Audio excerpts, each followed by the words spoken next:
Good morning mga boss idol. Here we go. Kumusta? Thank you so much sa ating mga small subscribers. Sana dadami pa tayo kasi nawala na yung luma nating channel mga boss idol. Marami na yung subscribers. Kung nag-subscribe ka noon mga boss idol, subscribe ulit mga boss idol kasi wala na akong channel noon.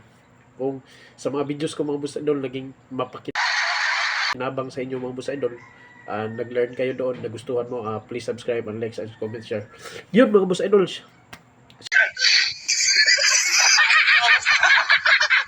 Short videos lang to mga boss idol. May nagtanong sa akin mga boss idol na, boss, ano ba ang gawin sa inahin na manok na kumakain ng itlog o sinisip-sip yung itlog mga boss idol? Ganito gawin yung mga boss idol. Unang-una mga boss idol, yung sa kulungan yung mga boss idol o sa breeding pen, lagyan mo ng maraming tubig at saka lagyan mo ng ipa or dahon ng saging mga boss idol kasi doon sila mag attention doon sa ipa o tubig mga boss idol. Hindi sila mag-attention, wala silang attention na kainin yung itlog o sipsipin yung itlog mga boss idol kasi doon sila sa tubig sumisipsip kasi naglalaro yan mga boss idol at saka kumakaskas yan.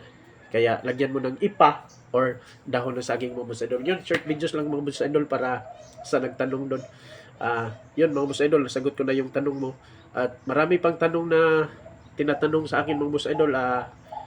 Dadaan pa din yun at masasagot pa din natin yung mga boss idol. Dadaan pa din sa mga wall yung mga boss idol kasi talagang sasagutin ko yung mga boss idol isa-isa, dalawa-dalawa, tatlo-tatlo. Yun mga boss idol, hintayin nyo lang yung upload ko kasi medyo busy din.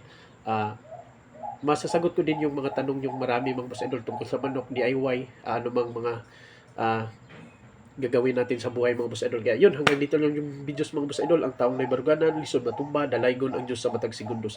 The words of God is sweetly and powerful. Let's go!